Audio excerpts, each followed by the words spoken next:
Bien, bonjour Yves. Bonjour, cher Antonio. Ça va bien, ça fait longtemps qu'on ne s'est pas vu, hein? Très longtemps. Oui, ça fait. Mon voisin de coin de la rue. Ben oui, hein, la vie nous fait faire des rencontres inattendues et très riches. Je me souviens. J'ai toujours, dans mon cœur en tout cas, beaucoup d'estime pour ce que tu apportes à l'humanité, Antonio. Ben, merci, Pétoile. Je t'ai vu aller comme enseignant, tu m'as aussi apporté certaines informations sur le chemin que je suis. Donc, tu es quelqu'un d'exceptionnel. Ben, merci, mais écoute, je pense exactement la même chose de toi. Professeur de yoga, professeur de méditation, professeur de... Tu vas m'en parler aujourd'hui parce que tu as plusieurs choses que tu fais qui, comme tu viens de dire avant qu'on commence, on s'intéresse tous les deux à l'humain. Et j'ai beaucoup aimé ça. Oui, oui. Et comme tu mentionnais aussi avant qu'on se rencontre, dans notre expérience humaine, en ces temps où les gens vivent plein de difficultés intérieures, de peur, de frustration, d'inquiétude, d'insécurité, parallèlement à ça, mais il y a toutes sortes de possibilités, de solutions, mais les gens sont confus souvent par rapport à et là, il manque un petit peu de direction. Et ce que moi je sens par rapport, et ça a été tout mon chemin aussi que j'ai constaté, c'est que lorsque l'humain cherche des solutions à l'extérieur de lui, il va être de plus en plus confus, parce que surtout de nos jours, il y en a des millions de solutions, alors que la véritable solution, elle est vraiment à l'intérieur, dans leur sagesse intérieure, et pour moi c'est le fondement d'avoir de la clarté dans son expérience humaine. Tu sais, quand on parle de méditation, mais c'est quelque chose que toi enseignes et tu pratiques beaucoup, parce que tu es quand même, tu n'es pas juste un professeur de yoga, tu es un formateur, c'est ça? Oui, exact. Donc, le yoga, ça a été la porte d'entrée dans mon chemin, mais ce n'est pas le yoga comme on connaît aujourd'hui, avec beaucoup des asanas, des postures, c'est ce qu'on appelle le Raja Yoga. Raja Yoga, c'est la voie de la connaissance de soi, c'est le yoga royal. Donc, c'est de revenir maître de son royaume intérieur. Alors, c'est cette dimension-là que j'ai commencé à enseigner dès l'âge de 22 ans et qui m'a toujours suivi. Et après ça, mais ça s'est enrichi. Mais la voie du yoga aussi, c'est la voie du Vedanta, de la non-dualité. Alors, c'est pour ça que la méditation, c'est l'essence du yoga qui est parfois mal véhiculée parce qu'on voit beaucoup plus de jeunes personnes souvent qui font des belles postures mais qui montrent seulement l'aspect superficiel. Voilà. Moi, ce que je voulais dire, et merci pour l'explication, c'est que quand tu dis que les gens cherchent à l'extérieur, le plus qu'on cherche à l'extérieur, le plus qu'on devient confus. Et quand on parle de méditation, j'en parle beaucoup à mes clients. Et c'est pas nécessairement une méditation, tu croises tes jambes et tu vas en haut. C'est pas nécessairement ça. Prendre une marche dans la forêt, s'asseoir puis contempler, la contemplation et sentir. Parce que tu vois, cherchez et vous trouverez. Mais cherche en toi. Et tu dois chercher en toi pourquoi? Parce que tu es unique. Il n'y en a pas deux comme toi. Ça donne quoi chercher quelqu'un d'autre pour... Non, cherche à l'intérieur. Et c'est pourquoi que je t'ai parlé de la méditation.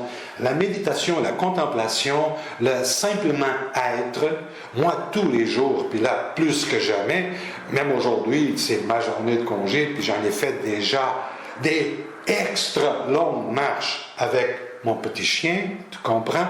Et je suis dans le bois, on a commencé au bord de la mer ce matin. Et il n'y a personne. Et quand je m'assieds, je dis toujours merci.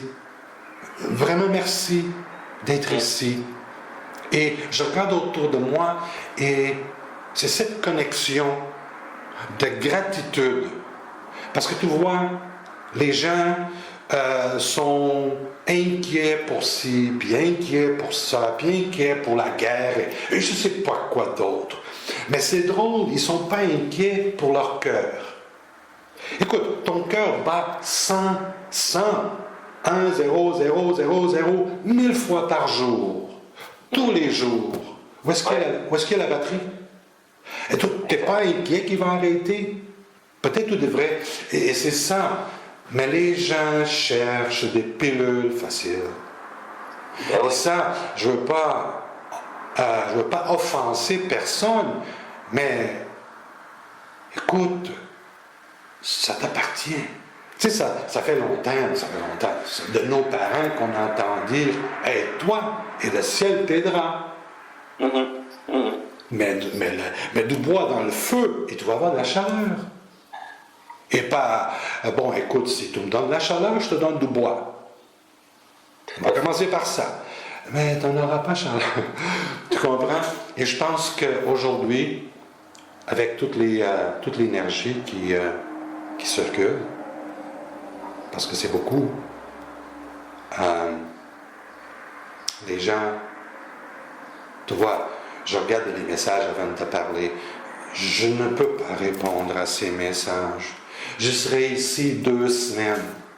Tu comprends?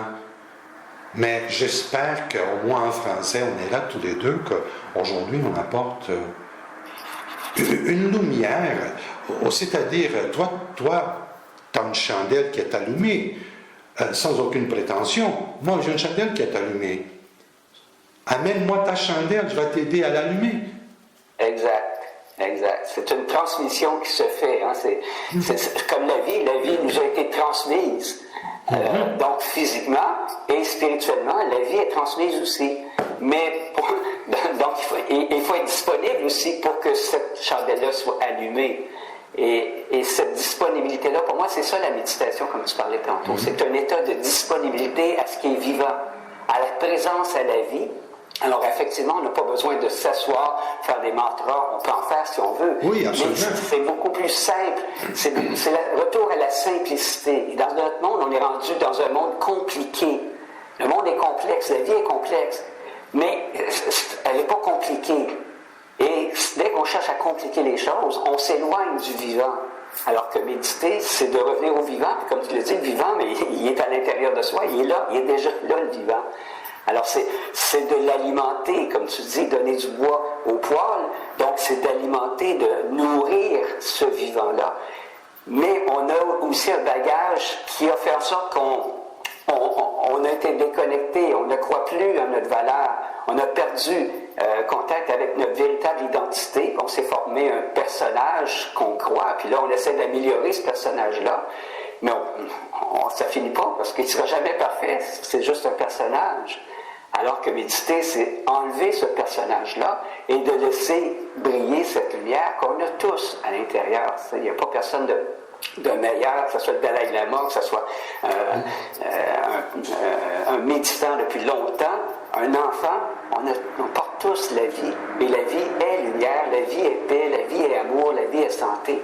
Et c'est tout simplement de s'arrêter, hein, comme tu l'as dit, prendre le temps de laisser cette vie nous parler, nous transmettre, ou si on parlait de transmission, donc et souvent c'est ça, le satellite que je donne souvent comme exemple dans les conférences, mais si ton cellulaire est fermé, mais tu ne reçois pas l'information.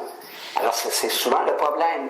On ne reçoit pas l'information parce qu'on n'est pas ajusté. Puis je sais que tu parles de ça souvent au niveau des fréquences. Alors de cet ajustement des fréquences, et des fois on a besoin d'accompagnement, comme tu fais, comme je fais, pour aider cet ajustement de fréquence-là. Mais c'est pas moi qui va le faire à ta place. C'est toi qui peux le faire, mais on peut juste aider à enlever des fois ce qui embrouille le signal. Et après ça, mais tu vas être autonome.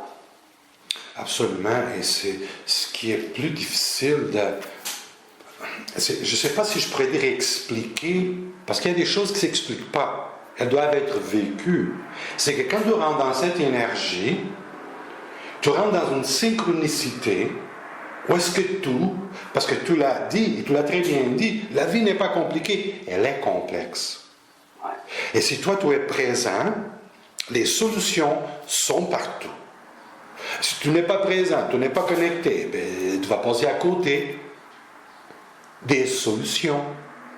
Mon premier, si je peux dire, professeur, je pense qu'il a été mon professeur dans le temps qu'il était déjà mort. Earl Nightingale. Ouais. C'est apparu ce programme, je ne compterai pas l'histoire, ça serait trop long, 6 cassettes avec 12 programmes. Un homme très sage. Je pourrais dire, et c'est la façon qu'on le connaît, c'était un enfant de Napoleon Hill. Une façon de parler, c'était pas son enfant, mais c'était cette théorie. Et c'est le seul homme, Earl Nightingale, qui a un disque d'or parlé. C'est le seul. OK? Il a fait Gold parler. Et lui, il parlait de la chance. C'est quoi la définition de la chance? Et la réponse, c'est la chance est quand la préparation rencontre l'opportunité. Oui. Aujourd'hui, je comprends très bien ce que ça veut dire.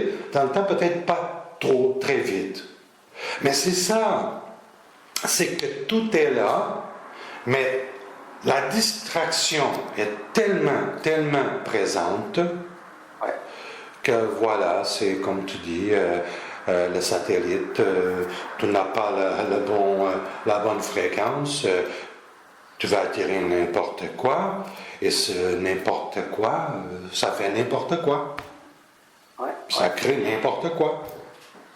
Et moi, je demande des fois, pour ne pas dire souvent aux gens, qu'est-ce que tu as demandé ce matin? La réponse, hein? Oui, ce matin, qu'est-ce que tu as demandé? Ben, j'ai rien demandé. Ah, et qu'est-ce que tu as reçu? Ils trouvent la question un peu... on leur dit, mais oui, non, Antonio, c'est quoi ton problème? C'est ça, c'est simpliste un peu comme question, mais ça a une grande profondeur. Mais tu vois, tu te lèves le matin et tu dis aujourd'hui, ça va être une journée magnifique. Ça ne peut pas faire autrement. Elle va être magnifique. Je vais être à bonne place au bon moment. Merci, merci, merci. Ça peut pas être plus simple. 15 secondes. 15 secondes, oui, c'est vrai. 15 secondes, c'est long. On n'a pas le temps parce que, tu sais, il y a ça à faire. Et ce que tu viens de dire, c'est ta demande, c'est une demande d'un état d'être, hein, versus une demande de quelque chose de spécifique, de régler le problème. C'est comme si on demandait à quelque chose, parce qu'on a cette programmation-là, souvent judéo-chrétienne, que quelqu'un en haut qui va nous aider à régler un problème, alors que toi, en partant déjà, il n'y a pas de problème. Tout est déjà accompli. Hein, pour moi, c'est la philosophie de ce que j'appelle l'intelligence du cœur, la sagesse intérieure. Que cet univers-là est déjà complet. Je n'ai pas à y rajouter. Et j'ai juste à être dans un état d'accueil de ce qui peut se manifester de bon, au lieu d'essayer de résoudre ce qui est difficile. Permettre. Oui, exact. Permettre. Et c'est que les gens, tu sais, on parle de choses, on entend des choses, mais ça vient des... ça finit par... ça devient un cliché. C'est beau. Et c'est pourquoi souvent je dis, apprendre c'est bon. Mais comprendre, c'est la solution. Quand on entend, parce qu'on entend ça souvent, mets-toi en chemin et le chemin se fera pour toi. Ah, c'est beau. Mais qui comprend ça? Qui fait ça? Tu vois, je fais de la rénovation ici. J'ai commencé dans l'appartement en bas parce que c'est vraiment de A à Z. Et on a commencé à installer un plancher. Ça allait mal. Dis, bon, oh non, voyons ce système. Parce qu'il y a quand même des choses qui sont différentes du Canada.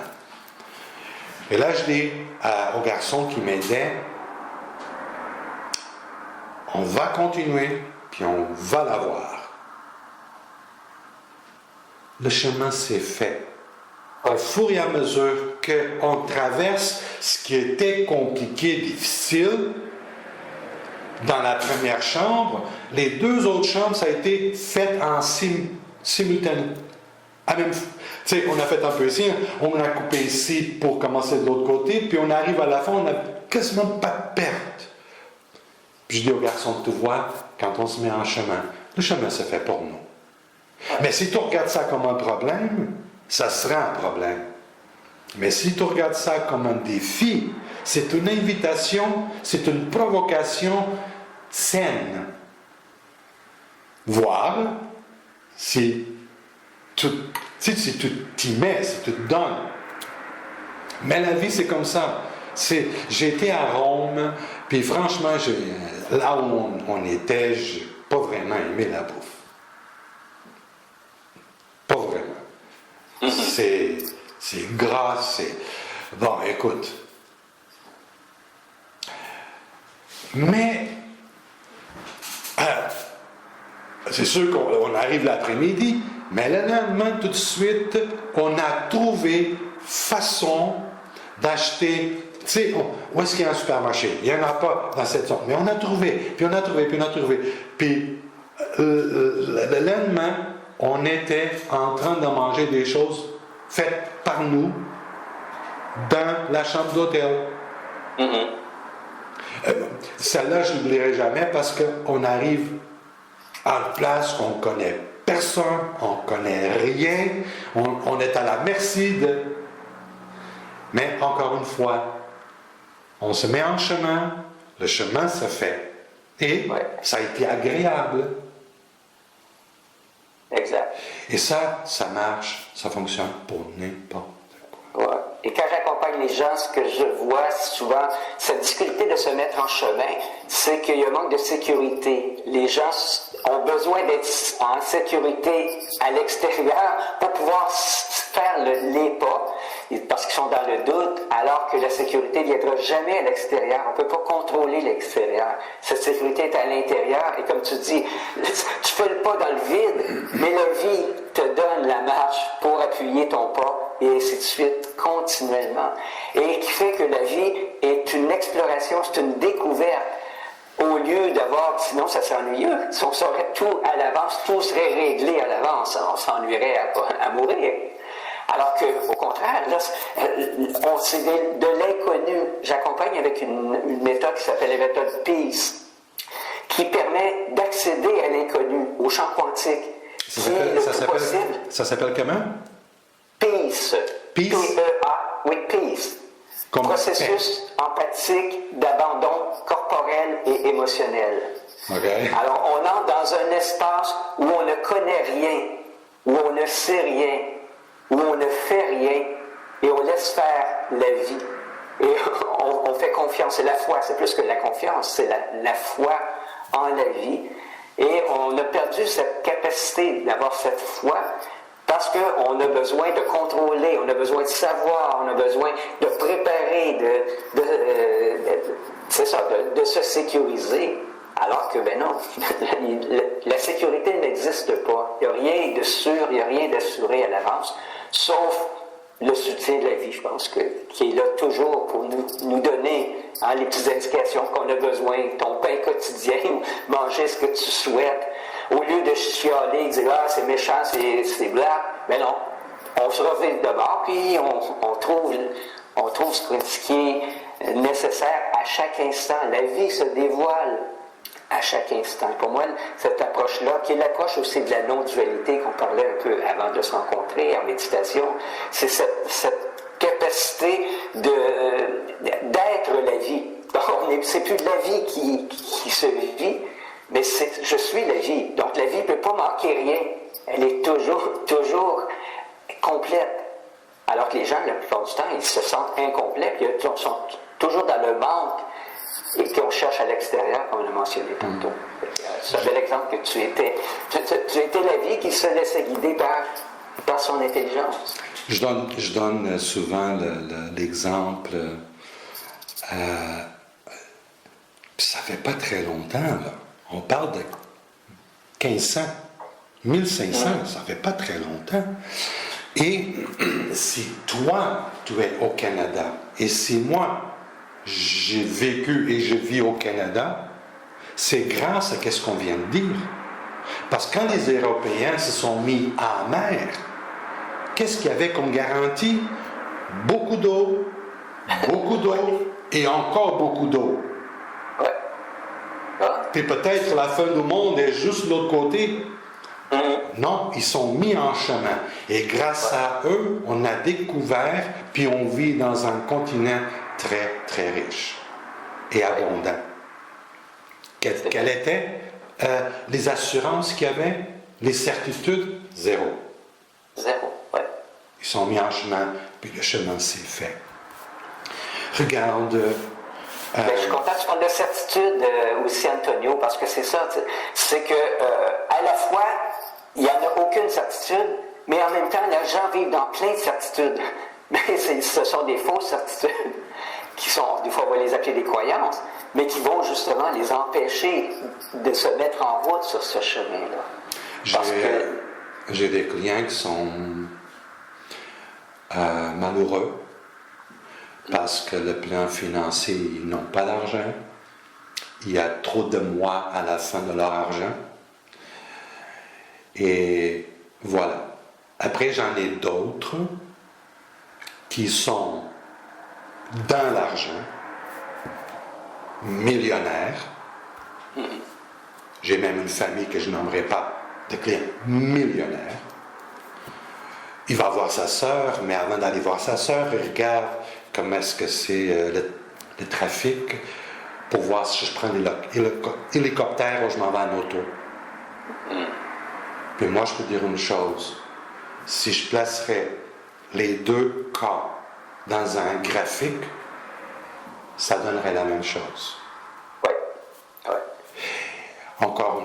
Encore une chose qui nous... C'est pas qui nous amène à croire, qui nous prouve que tout ce qui est dans ta réalité devient toi. Si je reçois $1 million, ce $1 million devient moi. Si je suis stupide, excuse l'expression, je vais être 1 million de fois plus stupide. Autrement dit, cherche pas, on revient à la même chose, cherche pas à l'extérieur de toi, cherche à l'intérieur et tout l'extérieur va être en harmonie avec ça. Je ne sais pas, est-ce que tu connais Huna? Comment tu l'appelles? Huna. H-U-N-A. Ben, c'est pas une tradition d'Hawaï, ça? Absolument. Oui. Ma fille, elle reste à Hawaï maintenant. Ah oui? C'est quelque chose, oui. Oh wow. Tu vois, le premier, c'est Ike. I-K-E. Ike. Oui. Puis ça dit. C'est vraiment beau, les 7 principes chamaniques. Ike te dit, le monde sera toujours comme tu le vois. Il devient ce que tu vois. Fais attention comment tu le vois. Le deuxième, qui est Kala, dit, les seules limites que tu connaîtras, c'est les limites que tu te donneras. Mais qui est le troisième, dit, l'énergie suit toujours ton focus. Et je pourrais continuer. Tout ça pour dire quoi? On a eu la COVID, elle est encore là, whatever. On a la guerre en Ukraine, on a ci, on a ça, puis on a les prix qui montent en flèche. Et tout ça, moi ce que je dis de mon côté aux gens, c'est les exercices qu'on fait à l'école primaire, ce sont des exercices qui sont élémentaires. Les exercices qu'on fait à l'université sont beaucoup plus complexes. On est à l'université sur Terre présentement. Attends-toi pas à avoir des exercices comme 2 pommes plus 2 pommes fait 4 pommes. Exact. Et tu es bien mieux d'arrêter, écouter et regarder et te centrer. Et tu vas voir que l'univers tourne autour de ça. Parce que le miroir va toujours... Le miroir n'a pas le choix. Le miroir n'a pas le choix. Il va toujours refléter ce que tu mets devant lui. OK? Mais fais attention, qu'est-ce que tu mets devant lui? Si les programmations dire aujourd'hui, ça va être une belle journée. Je serai dans la vibration d'amour, lumière et abondance. Et je le sens ici. Et je dis merci. Ah oui, si ça serait comme ça, Antonio, tout le monde le ferait. Moi, je le fais. Oui, exact. C'est ça, faisons l'expérience et ensuite on peut valider si c'est vrai ou pas. Mais rares sont les gens qui vont même pas faire 21 jours. Hein. Moi, je me rappelle les premières fois que j'ai mis en application ces principes-là, on dit 21 jours. Et je l'ai fait. Et j'ai attiré ma conjointe comme ça, entre autres. Donc, tu sais, c'est juste la preuve, c'est scientifique. Ce qu'on appelait la prière scientifique quand j'étudiais ces principes métaphysiques-là. Que si tu les mets en application, mais ça suit des lois, puis ça va donner des résultats. Tout simplement. Mais il faut le mettre en pratique, il faut se prouver. Mais c'est plus facile d'être une victime et de continuer à être une victime parce que on est plus, on sent qu'on va avoir de l'attention. Alors que le but de la vie, c'est pas d'avoir de l'attention. Parce que ça le dit, dans ce mot attention, il y a de la tension aussi. Donc la tension, c'est une rigidité, c'est une fermeture, c'est une crispation.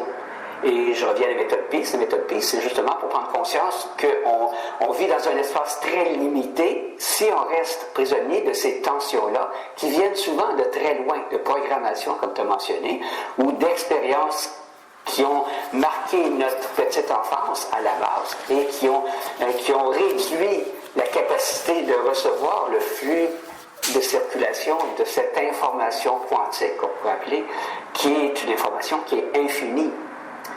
Alors, mais c'est ça, faut le mettre en pratique. Hein. C'est toujours la difficulté des gens, la pratique. La sadhana, en yoga, c'est la sadhana, la mise en pratique. Mise en pratique. Pour ceux qui sont dans cette voie de, mettons, spirituelle, autodécouverte, on choisit nos parents, on choisit tout. Et c'est pourquoi on est 100% responsable de tout ce qu'il y a dans notre réalité. Et si jamais, tu vois, j'ai une cliente cette semaine, la semaine passée, mes semaines n'ont pas de fin, elle me dit qu'elle a fait le Ho'oponopono, elle a fait EFT, puis elle a parlé à son de du saint, que va-t'en, je ne veux plus que tu sois dans mon corps, je sais que tu voudrais rester, mais je ne veux pas. Là, j'ai fait même une petite vidéo, je dis, bon, pour répondre à cette dame, je vais répondre à plusieurs personnes en même temps. C'est pas comme ça. C'est pas comme ça. Mais bon, ça sera peut-être pour un autre tantôt, parler de EFT et Ho'oponopono. Oui, on a tout choisi. Mais il faut aussi comprendre et accepter que les premiers 14 ans, c'est qu'on a tombé ici en parachute. J'ai pas créé l'environnement que je trouve quand je rentre ici. Non, exact. Parce que je rentre dans un système qui est organisé et je dois respecter la position et aussi c'est que moi j'ai choisi mes parents, mais mes parents ont accepté ou non. Ce qui veut dire qu'ils m'ont choisi aussi. C'est un choix mutuel. Mais là, mon père, dans la dimension spirituelle, va dire, ben Antonio, moi je vais vivre ça, et je vais m'absenter 10 ans. Est-ce que tu es sûr que tu veux vivre ça? Et avant de signer le grand contrat sacré, je vais dire oui, parce que ça me convient. Et voilà, on rentre dans le tunnel de l'oubli. Ça prend à peu près 36 mois pour vraiment tout oublier. Et on a tombé ici en parachute. Et moi, je travaille beaucoup les 4-7. Oui. Je parle de... Puis j'espère que tu vas en parler aussi de ta pratique pour aider les gens. De 0 à 7 ans, un bloc. De 7 à 14. Tu vois, ces 2 premiers blocs laissent des marques. Ouais. Et on devient des victimes, des coupables. Parce que mon père m'a abandonné, je ne sais pas quoi. Bon. Moi, j'ai une photo ici, qui a 5 ans. C'est une photo que je transporte. Il est très bien habillé, mais il est vraiment pauvre. Est-ce que c'est toi ou ton père? C'est moi. C'est toi, OK. C'est moi. Pauvre. Mais j'étais bien habillé ce jour-là. Et moi, ce que je conseille les gens de faire, c'est d'aller chercher une photo, environ cet âge, s'ils sont capables, et écrire une lettre d'amour à cet enfant.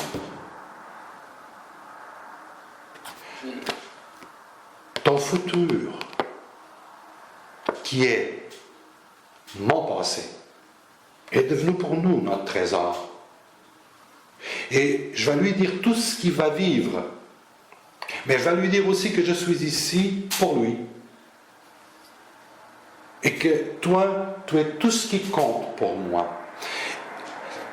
Une belle lettre écrite à l'enfant, entre autres pratiques, pour libérer l'enfant intérieur, sortir de la victime et de la culpabilité. Toute expérience. Oh oui, mais j'étais pas vraiment sage. Parfait. Pour être capable de reconnaître ça, c'est parce que tu es devenu sage maintenant. Si tu l'aurais pas fait ce trajet, tu l'aurais jamais su. Tu valorises ton passé, mais ne vis pas ton présent et ton futur basé sur quelque chose qui était supposé d'être une leçon pour toi, un passage.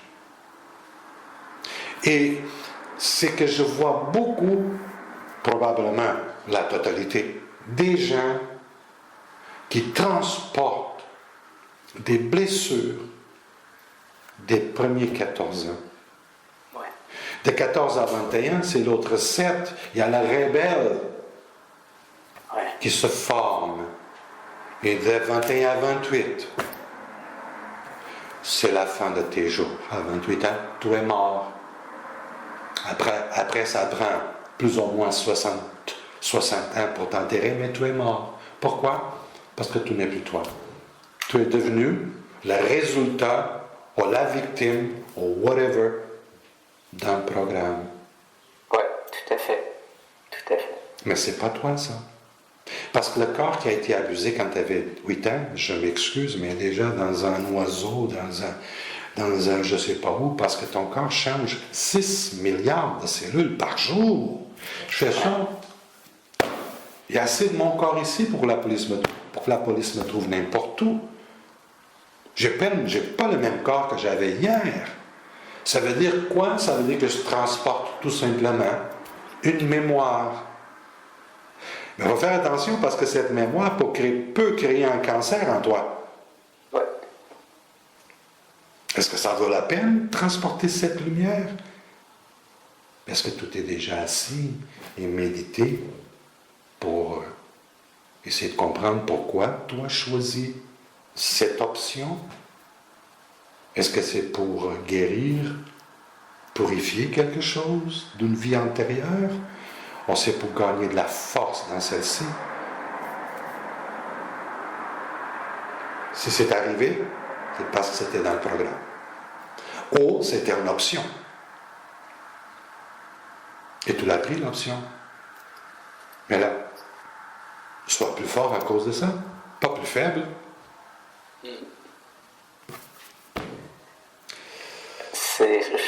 Je suis touché par ce que tu dis, parce qu'effectivement, c'est la dimension de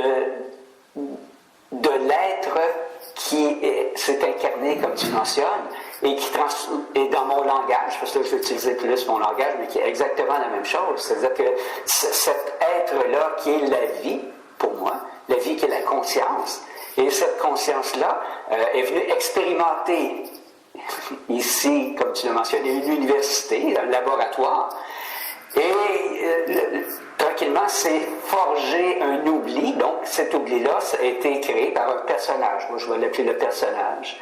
Et ce personnage-là, toutes les expériences qui ont été vécues, 0 à 7, 7 à 14, se sont matérialisées, concrétisées dans notre réalité matérielle, tellement matérielle que avant que ça devienne un programme mental, c'était d'abord un programme biologique. Et ce programme biologique-là s'est installé à travers ce que j'ai découvert, l'eau quantique. L'eau quantique, c'est le 4e état de l'eau. On connaît l'eau solide, liquide, gazeux. Et le 4e état de l'eau, c'est l'eau cristalline. Et les cristaux liquides, leur propriété, c'est de recevoir de l'information et d'émettre de l'information. Et comme dans nos téléphones cellulaires, il y a des cristaux liquides dans nos portables. Et ces cristaux liquides-là, eux, ils sont récepteurs d'une énergie qui vient de la conscience du champ quantique, qui est à travers les photons, à travers la lumière. Et lorsqu'on était dans les premières phases, on était tout à fait disponible à cette réalité, cette grande réalité. Et peu à peu, quand on a eu le choc extérieur, les parents, la culture, etc., tranquillement, on a la capacité de cette eau quantique-là s'est rétrécie, et cette eau quantique-là, c'est elle qui habite ce qu'on appelle nos fascias, que tu connais probablement, qui sont l'enveloppe de tous nos organes, de toute la vie, et qui fait en sorte que cette information-là, circulant de moins en moins, notre nerf vague envoie un message d'insécurité, donc de peur, de frustration et d'impuissance, et qui fait que ce personnage-là doit maintenant se créer une enveloppe, une armure pour se protéger du monde extérieur. Et de plus en plus, cette armure-là, qui est le personnage, devient notre réalité qu'on croit être, la certitude. Et c'est à partir de là que le chemin d'oubli se fait de plus en plus. Et pour pallier à ça, tu as parlé de distraction tantôt. Les distractions, c'est le meilleur moyen pour nous permettre d'oublier qu'on a oublié. Parce que oublier oui, parce que oublier, c'est souffrant. Oublier d'où on vient, qu'on n'est pas le personnage, c'est souffrant. C'est ce que le bouddhisme enseigne, entre autres.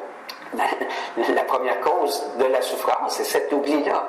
D'oublier que tu es déjà ce Bouddha intérieur, cette lumière-là. Et pour ne pas souffrir, mais là, la distraction et les moyens aussi pour s'endormir, l'alcool, la drogue, le sexe, le jeu, etc., font en sorte que ça nous permet de continuer à oublier qu'on a oublié pour ne pas toucher cette première blessure qui est la seule pour moi, la première en tout cas, qui est la blessure de séparation. D'avoir se sentir séparé de notre source. Et lorsque cette séparation-là, on s'aperçoit qu'elle n'est pas réelle, que c'est le personnage en soi, les programmations dans ton langage, qui nous ont simplement séparés de la source, le chemin, c'est le chemin comme une boucle qui nous ramène à la maison, qui nous ramène à l'origine, non pas à l'origine de la souffrance, mais à l'origine de l'être qu'on est, qui est libre, quoi qu'il se passe à l'extérieur. Puis tu l'as mentionné aussi, hein, qu'on ait $1 million ou 1 milliard, puis qu'on n'ait rien dans nos poches, ça ne veut rien dire pour l'être, pour le personnage, ça veut dire quelque chose. Parce que lui a un modèle, il s'identifie à un modèle extérieur, puis là, il souffre parce qu'il n'est pas capable d'atteindre ce modèle-là. Et même encore, t'es milliardaire, t'en veux encore plus. Puis Steve Jobs le dit à la fin de ses jours, je pense qu'il est mort à 53 ans, il dit, tu peux commander ton chauffeur, tu peux commander tout ce que tu veux, mais personne ne va venir mourir pour toi. Alors, et personne ne peut faire ce chemin-là de vie pour toi, même si tu as des milliards de dollars aussi. Absolument. Absolument. Écoute, c'est comme tu dis, de faire le tour puis revenir. Tu parlais, puis je visualisais les premiers écrits dans la Bible. Parce qu'il y avait 2 arbres. L'arbre de la connaissance et l'arbre de la vie. Ouais. Et des fois, ça a été tellement touché et déplacé, mais il y a toujours quelque chose pour celui qui n'est pas limité à une croyance rigide. On était au paradis. On était au paradis. Mais on ne savait pas c'était quoi le paradis. Exact. Tu es dans le blanc. C'est quoi noir? Tu ne peux pas le savoir. Oui. Et, tout le monde connaît l'histoire, on a sorti par la porte arbre de la connaissance parce qu'on a mangé la pomme. Mais quand tu regardes qu'est-ce que Dieu dit, voilà que l'homme est devenu comme un de nous, sachant ce qui est bon et ce qui est mauvais. Et avant qu'il mange de l'arbre de la vie, on va le faire sortir. Tu vois, il y a des passages que des fois, là ils ne viennent plus me voir, mais avant j'avais des témoins de Jéhovah qui venaient à la porte et je montrais ces écrits-là parce que c'est dans la Bible. Mais là, pourquoi j'apporte ça? C'est parce que les gens devraient comprendre que toute école a un début et une fin accessible. Quand je dis accessible, c'est que oui, tu peux faire le trajet en temps de temps, mais tu peux aussi prendre du retard et ça prend plus longtemps. C'est pas pareil pour tout le monde. Mais quand on regarde, exemple, cette histoire, Adam et Ève, ils ont sorti par l'arbre de la connaissance, autrement dit, ils sont partis comprendre c'était quoi le paradis. Mais pour le comprendre, il faut passer par toutes ces expériences qui peuvent être appelées d'enfer. Ouais. Mais quand ils reviennent et rentrent par l'arbre de la vie, ça veut dire que je suis au paradis, mais là je sais qu'est-ce que ça veut dire le paradis. Et c'est ce que j'enseigne, ce que j'invite les gens, c'est de comprendre que tout ce qui se passe dans ta vie, c'est exactement ce que tu as besoin en ce moment pour continuer ton chemin envers la porte de l'arbre de la vie. Ouais. Mais si tu trouves que ça t'arrive très souvent, ne sois pas fâché. Ne demande-toi pas pourquoi. Tu es dans la répétition. Il y a quelque chose que tu ne comprends pas ou tu ne veux pas comprendre. Il y a un travail que tu ne fais pas, que tu devrais faire, ou quelque chose que tu fais que tu ne devrais pas faire. C'est ce cercle dont tu as parlé. Moi, j'ai mis ça d'une autre façon, mais ça revient à la même chose. C'est le jour que tu comprends que tu auras toujours ce qui te manque pour arriver. Mais prends soin, fais le travail que tu as à faire. Et après, c'est fait. Et tu passes à d'autres choses. C'est pourquoi je parlais de 9-2. Il y a une raison pourquoi il est là. Il va sortir de là seulement par la voie de l'amour et de la compréhension.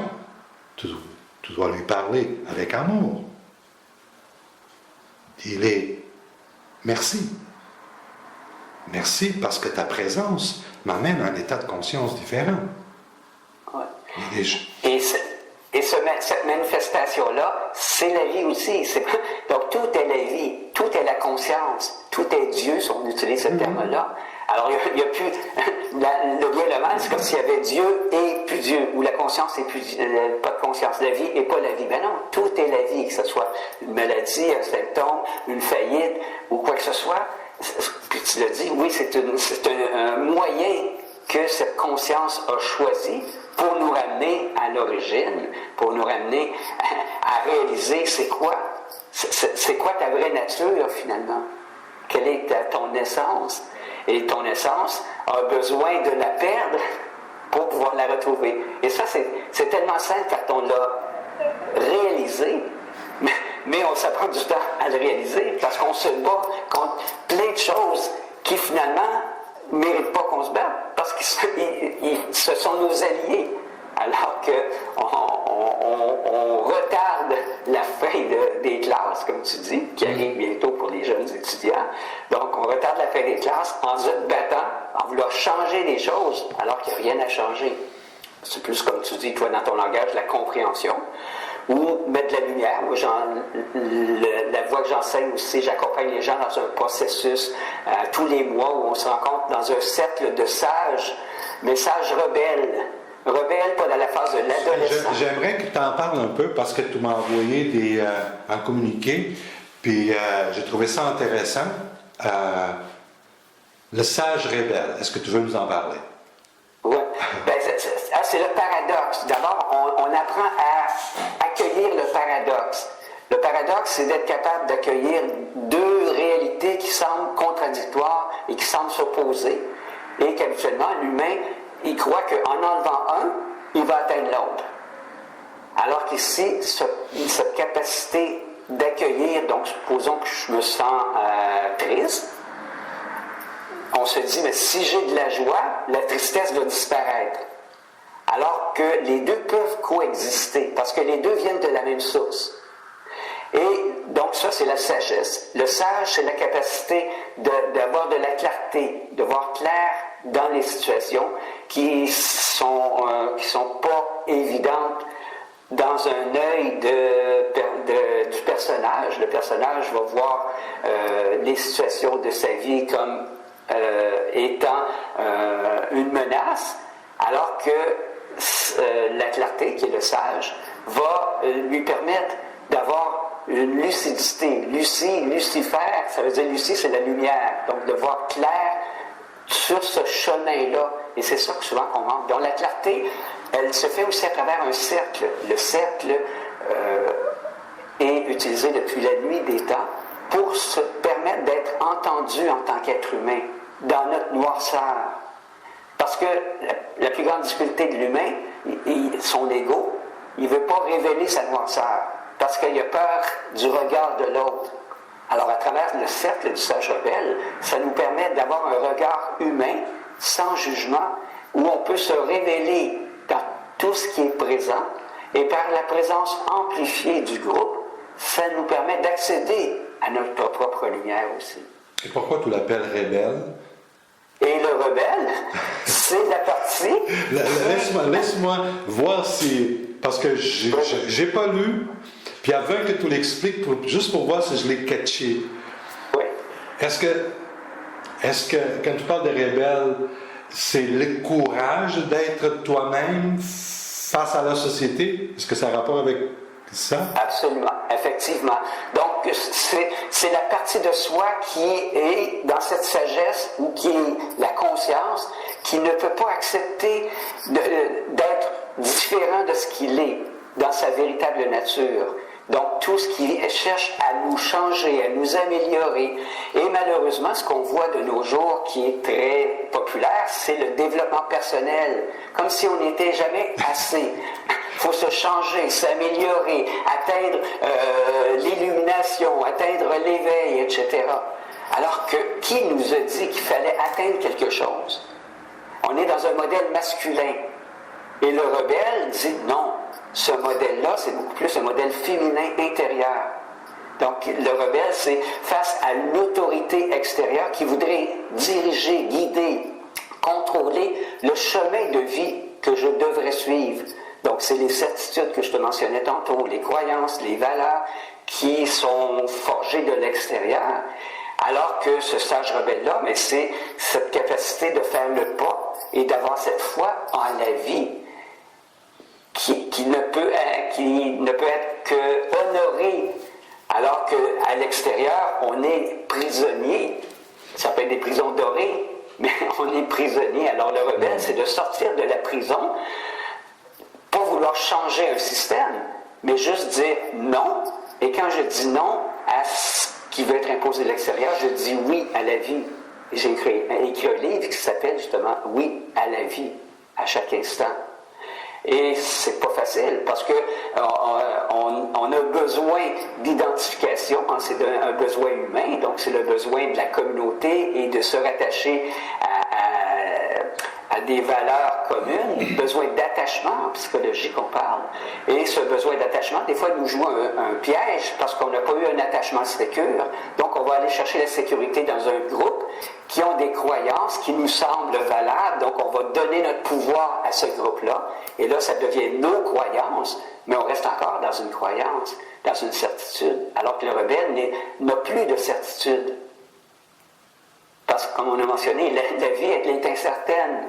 On a une date d'expiration, on ne la sait pas. On ne sait pas demain qu'est-ce qui va arriver. On peut juste s'abandonner. Hein? Et le chemin, il y a 7, tu parlais des Una avec 7 étapes. Dans le chemin que j'appelle la cœurologie, l'intelligence du cœur, il y a aussi 7 étapes. La première, c'est l'accueil. Accueillir cette partie de la vie qui résiste à l'extérieur, qui voudrait nous modeler depuis la tendre enfance, et qu'à un moment donné, on souffre parce qu'on vit dans seulement une partie très limitée, alors que notre être, c'est notre dimension illimitée. Donc, j'accueille cette partie-là qui refuse. Ensuite, j'accepte ma véritable nature. J'abandonne tout ce qui m'a été enseigné, donc les apprentissages, pour devenir un apprenti sage. Et là, je commence à aimer l'instant. Chaque instant qui est présent est de l'amour et je suis en amour avec chaque instant, quel qu'il soit. Et là, je peux agir de manière spontanée parce que la vie me guide à chaque pas sur ce chemin-là. Et ça devient une action inspirée, ça devient une création. Je suis un co-créateur.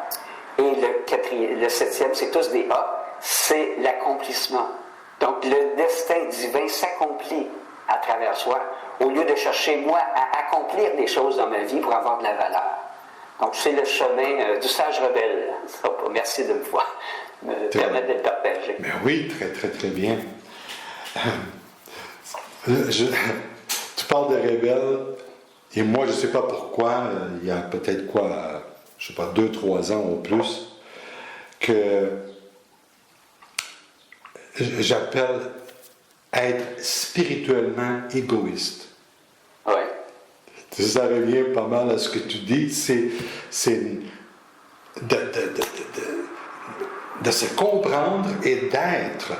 Toi, spirituellement égoïste, c'est ça, c'est d'être toi, faire du bien pour toi, faire des choses que tu aimes et sans déranger personne, sans faire de mal à personne. Mais, tu sais, comme le rebelle, ça prend beaucoup de courage. Oui. Parce que, et ça c'est bon d'en parler, pour que les jeunes ne pensent pas qu'on ne tient pas compte, on tient compte. Exemple, parce que je travaille en 3 langues, j'ai des religions, exemple, j'ai des clients qui sont juifs, j'en ai qui sont musulmans, j'en ai plusieurs. Et quand on parle de rebelle, quand on parle de spirituellement égoïste, je vois à quel point c'est difficile pour eux, parce qu'après, ils doivent faire face à la famille, et ci et ça. Mais tu vois, c'est la religion, on ne peut pas faire ci, mais moi j'aimerais faire différent, mais je ne peux pas. Et ça, écoute, je t'en parle parce que c'est une réalité qu'on ne pourra pas rien faire pour eux. C'est à toi de prendre le courage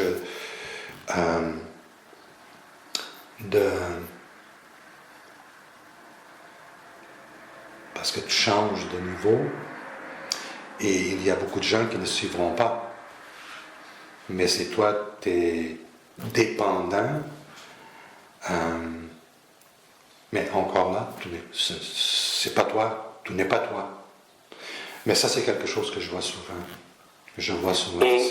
J'aimerais, mais tu sais, parce qu'il y a tellement d'attachement, et des fois matériel aussi. Oui. Si je fais ça, ben, je ne l'aurai pas à ma maison parce que mon père, il va me couper. Aussi, ça. Bon, écoute, je veux que les gens qui regardent cette vidéo, qu'ils sachent qu'on est conscient de ça. Tout à fait. Mais on revient à ce qu'on disait tantôt. Tu te mets en chemin vers la droite, le chemin vers la droite va se faire. Ouais. Tu te mets en chemin vers la gauche, le chemin vers la gauche va se faire. Si tout restes et tu ne veux rien faire, ben c'est ça que l'univers va conspirer. Mais Tu parles de courage, Antonio. Tu sais, j'ai un cœur ici. Le mot courage vient de cœur. Et c'est ça qui souvent est déficient. Et c'est pour ça que moi, la voie que je propose s'appelle la cœurologie, l'intelligence du cœur. Et c'est là qu'on trouve le courage, c'est d'écouter le cœur. Et écouter le cœur, c'est qu'il n'y a rien de certain, il n'y a rien d'assuré, sauf le succès. Et le succès est déjà assuré, c'est déjà accompli au niveau du cœur. Mais le mental, les programmations, c'est ça, les insécurités, on parlait de sécurité tantôt, fait en sorte que on n'écoute pas le cœur. On veut rester dans la sécurité, dans le connu. Mais vivre avec son cœur, dans l'illusion, c'est une illusion. Oui, exact, c'est ça. Et c'est l'enfer, on parlait de l'enfer. L'enfer, on le crée soi-même. La prison, on la crée soi-même. Et ça peut être une prison aussi dorée, sécurisante, mais en même temps, on meurt. Donc, le cœur, pour moi, c'est la vie. C'est de nourrir, d'écouter la vie. Écouter son cœur, suivre son cœur, c'est suivre la voie de la vie qui a été donnée à chacun.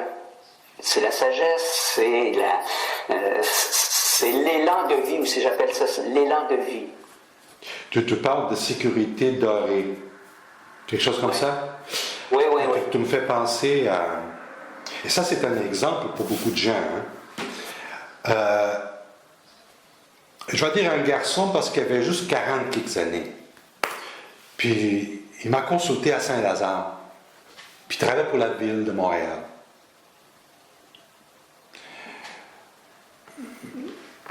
Écoute, moi, j'ai pas de solution pour toi. Il était très malheureux, extrêmement malheureux, d'une espèce de clique malade. Il dormait même pas la nuit. Mais quand on parle de sécurité dorée, mais pourquoi tout reste là? Il reste là à cause de sa retraite. Oui. Toi, 40 quelques ans, tu vas arriver, si tu continues comme ça, tu n'arriveras même pas là. Mais ce sont des exemples que j'espère qui vont faire penser à d'autres exemples. Moi, quand j'étais pour les supermarchés, j'avais une sécurité, mais encore une fois, une sécurité questionnable. Relative. Oui. Oui, parce que j'avais... Éjectable. Voilà. Tu avais un poste éjectable. J'avais mon salaire déposé tous les mercredis soirs au jeudi. J'avais 5 semaines de vacances. J'avais des assurances. Mais le 6 août 1999, c'était un vendredi, et j'ai tout jeté ça au poubelle. C'est vrai, j'ai développé un blocage du bas du dos. Ouais. Oui, mais c'est important de passer par ça. Mais j'ai gardé le courage et je suis parti dans un chemin, aucune garantie, aucune assurance. Aujourd'hui, on est en 2022, ça fait 23 ans. Ça fait 23 ans. Bon, on dirait que c'est hier. Demande-moi si je le ferai encore. Je suis certain que j'ai eu le privilège de connaître des gens que j'aurais jamais connus. J'ai eu le privilège de découvrir des choses qui seraient impossibles de découvrir. Ouais. Et quand je parle, il y a des gens qui me voient d'une façon, et je dis, non, mais ça c'est Antonio. Ah, tu penses? Est-ce que tu veux que je t'en parle? Moi, j'ai même pas fait l'école. À 13 ans, j'ai été travailler. Puis aujourd'hui, je travaille en anglais, français et portugais. J'étais classé de... Je dirais pas le mot quand j'étais à l'école. Mais oui, mon père n'était pas. Ma mère Elle travaille du matin au soir. Et moi, je dis, je suis la preuve qu'on peut se servir de son passé comme un trésor. Et c'est ça qui me donne la force de te parler aujourd'hui. Je ne parle pas à toi, je veux dire les gens. Et si j'étais capable, tout est capable. Pourquoi? Parce qu'on est plugué à la même source.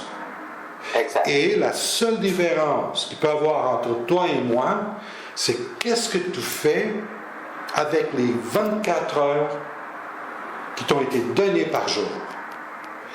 Dieu, si on peut dire ça, là, a donné une chose pareille à tout le monde. 24 heures par jour. Ouais.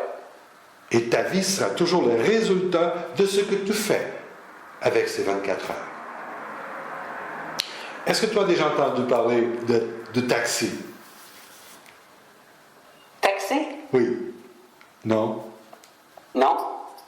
OK. Toi, tu as peut-être une autre façon de le dire, mais moi, je trouve ça très amusant et très... Tu sais, on est tous un taxi. Et si tu veux te comprendre, et si tu veux changer vraiment quelque chose dans ta vie, comprends le taxi. C'est quoi un taxi? Un taxi, c'est un véhicule, c'est un chauffeur, puis un client. Le client rentre dans le taxi. Et c'est le client qui décide où aller. Ouais. Mais ce n'est pas le client qui conduit, c'est le chauffeur. Et c'est là le problème qu'on vit à chaque jour. C'est qui décide où est-ce qu'on va. En autre mot, le véhicule, c'est mon corps physique. Le chauffeur, c'est mon mental, mon ego. Et le client, c'est mon cœur, c'est mon esprit. Et voilà. Moi, je rentre dans le taxi et je dis, amène-moi à l'aéroport. Et le chauffeur dit, non, tu ne vas pas à l'aéroport, tu vas à la gare. Mais je ne veux pas. Tu sais, les gens rient. Mais c'est ça. Ils se battent avec le chauffeur à chaque jour pour aller où est-ce qu'ils veulent aller. Mais quand tu médites, quand tu arrêtes et que tu prends du temps pour toi, où est-ce qu'il est? Où est-ce qu'il est le client? Ici. Au lieu de le penser sans aller. Tu sais, tu le mets dans notre façon. Mais j'aime beaucoup. Ouais. Le taxi, c'est simple et les gens comprennent tout de suite. Absolument. Oui, quand je rentre dans le taxi, parce que je suis rentré dans le taxi, je suis tout de suite à la merci du caractère, du vécu, du comportement, du tempérament, du chauffeur et de la capacité au potentiel de l'auto. Et je dois trouver la façon de communiquer avec le chauffeur et de la convaincre à m'amener là où je veux aller. Et c'est ça. C'est ça. Et... c'est très parlant. C'est simple comme image, mais oui. Ça dit tout. Je suis content que tu parles de ces trois niveaux-là, parce que ces trois niveaux sont toujours actifs, mais soit on en est les victimes, ou soit on en est le maître, et on a du plaisir dans le voyage, au lieu d'être justement en lutte, en combat. Avec on le chauffeur. apprécie le voyage. Absolument, avec le chauffeur. Avant qu'on se laisse, qu'est-ce que tu fais en ce moment? Qu'est-ce que tu as comme pratique? Quelles sont les nouveautés? Là, tu es rendu à... Tu es toujours à la même place. À Brigham, dans les cantons de l'Est, près de Bromont, Cowansville, Sutton. Ça, c'est depuis que tu es parti de Saint-Lazare. Oui, exact. Donc, c'est mon nouveau domicile. Donc, en nature. Oui. Puis les prix des maisons, est-ce que c'est quand même abordable ou c'est fou comme Saint-Lazare? Ben moi, j'ai eu un bon deal de vie. Quand j'ai acheté il y a 12 ans, ça a coûté 179 000 et j'ai 46 000 pieds carrés de terrain, donc boisé. Et à Saint-Lazare, à l'époque, ça aurait été 350 400 000. Alors aujourd'hui, les prix, c'est certain que ça a augmenté beaucoup. Mais c'est moins cher ici. Mais surtout, ce que je retrouve, c'est qu'il n'y a pas... Je ne sais pas, quand j'étais à Saint-Lazare, il y avait un esprit très... J'arrive pas à mettre le mot... Pas de compétition, mais... Mais je pense que tu peux utiliser ce mot-là. Oui, une espèce de compétition entre chauffeurs. Oui, les chauffeurs. Voir qui a le véhicule le plus brillant, le plus... Exact. Ici, il n'y a pas ça. Il y a le côté humain, rural. Donc, on a gardé le côté rural, chaleureux. Tu vas marcher dans la rue, tout le monde se salue. Il y a une gentillesse. Tu sais, on n'est pas des gens anonymes. Sinon, l'anonymat, pour moi, ça nous éloigne de notre humanité, de notre cœur. Puis là, justement, on est dans les égos, les mentales qui se confrontent dans leurs valeurs. Alors qu'ici, je me suis la retrouvé... compétition encore. Oui, c'est ça. Donc, est-ce que tu fais des programmes, des choses que tu fais ou que tu t'apprêtes à faire? Tu veux, quand on s'est quitté en 2008, j'ai commencé à mettre mes programmes de formation que je donnais en ligne. Donc, ça a commencé en 2008. Donc, des formations professionnelles en naturopathie, à l'époque en massothérapie aussi. Et le programme phare, c'est coach en intelligence du cœur, cœurologue. Alors, ces formations-là ont été mises sur Internet et ça s'est bien déroulé jusqu'à un moment donné où là, c'est saturé sur Internet, il y a tellement d'offres qu'il y a eu moins de demandes. Alors, j'ai voulu mettre ces programmes-là accessibles à monsieur et madame tout le monde à travers un programme justement qui s'appelle La Route du Sage. Alors, les gens, maintenant, je les accompagne, soit en individuel, donc je continue à faire de l'accompagnement individuel, du coaching, pour permettre aux gens de réaligner avec leur essence, avec le cœur. Je fais toujours de la naturopathie aussi, je suis naturopathe. Donc, ma vie a été multiple. Peut-être tu vas le voir dans ma vibration, mais je célèbre des mariages, j'ai un baptême à célébrer à Saint-Zotique cet été. Donc, de l'enseignement, je forme des instructeurs en méditation. Donc, c'est mon champ, mon terrain de jeu, c'est d'accompagner l'humain dans son mieux-être. Ton contrat. Oui, oui. Moi, je dis qu'on vit à des contrats. Il y en a qu'on accepte, il y en a qu'on a de la difficulté après à accepter. Mais moi, c'est ton contrat que tu as avec si on veut dire, nos frères et sœurs. Et ça peut être disponible. Et je suis disponible. Et c'est ça. Et toi, tu es toujours actif aussi en consultation? Tu en fais beaucoup autant que tu en faisais? Oui, j'en fais, mais j'ai commencé à couper parce que le réseau est devenu tellement grand. Je n'arrive pas aux demandes et les consultations. C'est que j'ai beaucoup de clients qui sont déjà des clients réguliers. Mais les heures n'ont pas grandi par jour. Hein? Mais je continue. C'est vaste parce que j'ai aussi des entrepreneurs qui me consultent pour coaching, comment parler aux employés, aussi les dates de naissance, les codes pour savoir si la personne est bonne pour ce poste, qu'est-ce qu'on pourrait faire. Parce que très souvent, cette personne n'est pas bonne pour ce poste, mais elle est excellente pour ce poste ici. Et c'est un travail que je fais, que j'aime beaucoup, beaucoup basé sur la numérologie, mais aussi la biotypologie. La biotypologie, c'est très facile à comprendre et c'est extrêmement efficace. Exemple, les 3 points, entre autres, mais les 3 points, comment tu croises, à droite ou à gauche. Si ton pouce droite est par-dessus, tu croises à droite. Ça veut dire que tu utilises ton hémisphère gauche. Tu es quelqu'un de logique, tu es quelqu'un de mathématique, tu es quelqu'un d'analytique.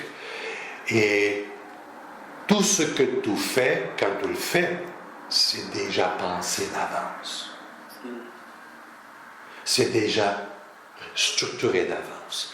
Si en croisant tes doigts, c'est le gauche qui est par-dessus, ça veut dire que c'est ton hémisphère droite. Tu es beaucoup plus enthousiaste. Tu as beaucoup moins besoin d'analyser. Autrement dit, parce que je ne veux pas je ne veux pas prendre trop de temps, là. Si tu croises à droite, tu as besoin de comprendre avant d'agir. Si tu croises à gauche, tu as besoin d'agir avant de comprendre. Et c'est très intéressant au niveau de la compatibilité entre couples. Parce que si les deux croisent à droite, point, oui, parce que les deux veulent mener. Si les deux croisent à gauche, au niveau financier, problème. Parce que l'hémisphère droite, qui est un peu papillon, oh, c'est tellement beau, on l'achète. Oh, on va en vacances. On paye après. Tu vois, ça fait partie de la biotypologie parce que tu ne peux pas le changer. Tu es venu au monde comme ça.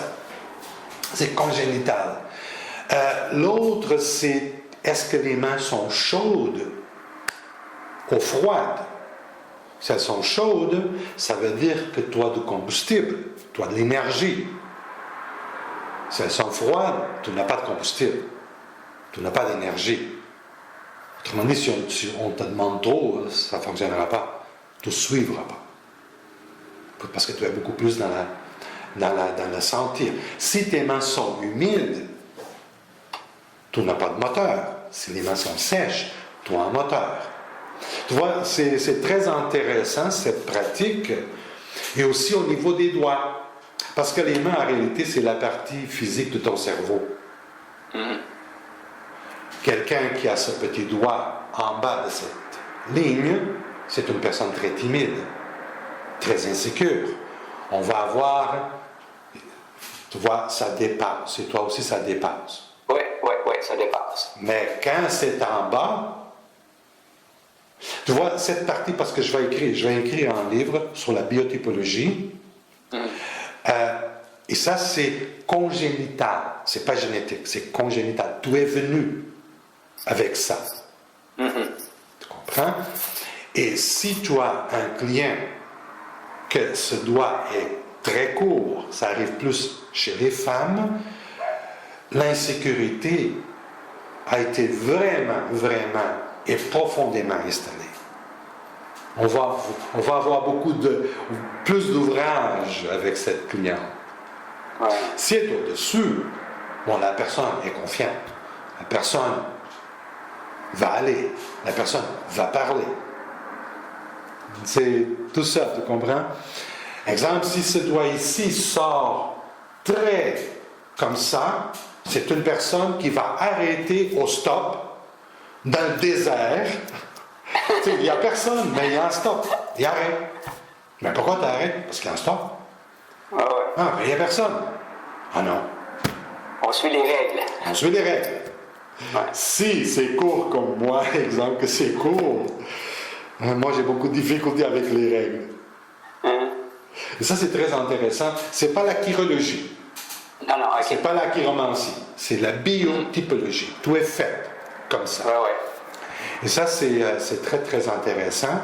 Et c'est quelque chose que j'applique beaucoup dans ma pratique tout de suite pour savoir comment est-ce que la personne est faite et tout de suite comment elle a travaillé. Si la personne veut travailler, bien sûr. Et les cours que tu donnes, est-ce que c'est dans ce titre-là ou encore en numérologie ou plus J'en ai pas donné. Vraiment, un cours en biotypologie, je l'utilise, mais je n'ai pas donné une formation. Mais présentement, les cours que tu donnes, c'est quel type de cours que tu as? Les cours que je donne, c'est numérologie en 2 phases. La première phase, c'est 8 jours. Vraiment l'apprentissage de la numérologie, les codes de façon profonde, intuitive, compréhension, les pour, les contre, le positif, le moins positif et tout à propos de ton être. C'est ton code de vie. Après, j'ai la formation pro. Que là, je parle un peu de biotypologie, EFT, Ho'oponopono. Je parle aussi de l'entreprise, comment aider un entrepreneur dans telle situation. Parce que, tu sais, il y a beaucoup d'entrepreneurs, mais ça ne veut pas dire qu'ils savent être entrepreneurs. Tu sais, et comment parler à ses employés, et comment les motiver, tout ça. Et ça, c'est... je donne des formations de chirologie aussi, mais quelque chose que je veux absolument donner, c'est un cours de biotypologie qui est... c'est une formation qui est bonne pour toutes les pratiques. Oui, parce on est toujours en contact avec des humains. Alors, comme tu dis, ça nous permet rapidement de savoir à qui on a affaire pour pouvoir être en meilleure relation, je suis certain. Ça ici, c'est la veine supérieure. Quand tu fais ça, il y a une température. OK. En haut de 30, c'est considéré chaud. Okay. En bas de 29, c'est considéré froid. Si c'est froid, la personne est fragile. Parce qu'elle n'a pas de combustible. Si elle est l'élément chaud, sèche, elle a un moteur. Elle n'a pas de combustible. Ça veut dire qu'elle a une volonté, mais elle n'a pas d'énergie pour avancer. Bon, elle aurait besoin de quelqu'un qui aurait des mains chaudes pour s'associer. Mais quelqu'un qui croise à droite, qui a les mains chaudes et les mains sèches, c'est ce qu'on appelle un bilieux. C'est un autonome totalement. Mais c'est aussi un impatient. Ben oui. C'est dur à vivre. Dur à vivre. Et cette personne doit se comprendre pour pouvoir s'ajuster quand le besoin est là. Mais la personne qui a les mains froides et les mains humides n'a pas de moteur, n'a pas de combustible, elle a besoin d'encadrement. Elle a besoin de quelqu'un pour lui dire, bon, on fait ça, après ça on fait ça, puis on fait ça. Puis 40 ans plus tard, elle fait ça de la même façon. Mais pourquoi tu ne fais pas ça comme ça serait beaucoup plus vite? Non, c'est comme ça. Tu vois? Ah oui, c'est intéressant. Et quelqu'un qui a les mains chaudes a du combustible, mais qui a les mains humides. Tu sais, on pourrait dire c'est une personne qui on classifie de procrastinateur. Mais elle n'a pas l'énergie pour... tu comprends ce que je veux dire? Bon, là, ça serait long comme explication. Mais on trouve beaucoup de pourquoi. Et c'est ce que... Ah, ben voilà, ben je suis fait. Bon, je passe. Non! C'est pas parce que j'ai pas un marteau que je ne vais pas placer ce clou. Ouais. J'ai trouvé un autre moyen, même une roche s'il le faut. Ouais. Et c'est ça. Parce que les gens se connaissent, mais les gens ne se comprennent pas. C'est ça le problème. C'est très riche, Antonio, plein de belles connaissances de l'humain, c'est ça, dans son expérience, qui aide à mieux comprendre qui on est, pour mieux vivre le voyage en taxi. Voilà. Ben Yves, les gens ont nos contacts, si jamais ils veulent nous contacter, on est là. Et je ne sais pas si tu as d'autres choses à rajouter, on pourrait parler, mais je pense qu'on viendrait très souvent à la même chose. Absolument. Le pouvoir comme mana, c'est la 6e de Runa. Le pouvoir n'est pas à l'extérieur, il est à l'intérieur.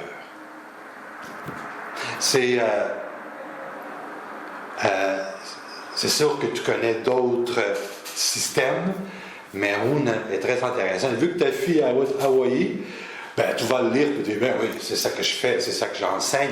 Mais c'est beau de la façon que Runa le met, parce que c'est simple. Et comme Manawa. Manawa dit que la vie est ici, maintenant. Il n'y a pas d'autre vie ailleurs. Tu sais, le pouvoir de maintenant, the power of now, de Eckhart Tolle, Manawa. Il a été chercher ça, là. Ah oui.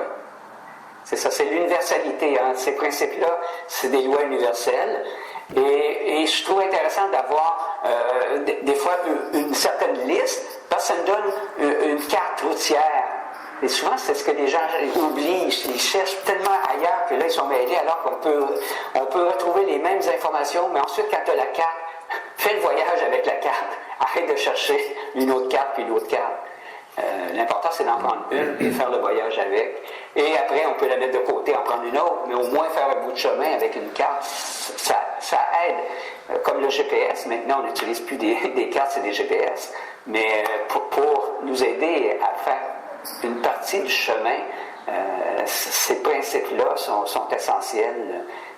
Parce qu'on sait si on s'égare, c'est ça la difficulté. Les gens, s'il n'y a pas de carte ou pas de GPS, ils ne savent pas qu'ils sont égarés.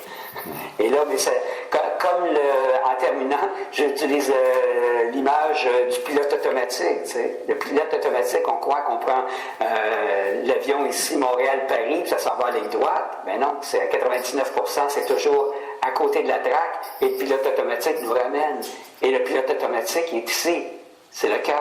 Alors je pense que si les gens peuvent retenir ça, qu'on a le meilleur outil de navigation de notre taxi ou de notre vie en se servant de ce pilote automatique qui est le cœur, mais il faut y faire confiance par contre. Si on veut le diriger, il va se rebeller le cœur. Oui.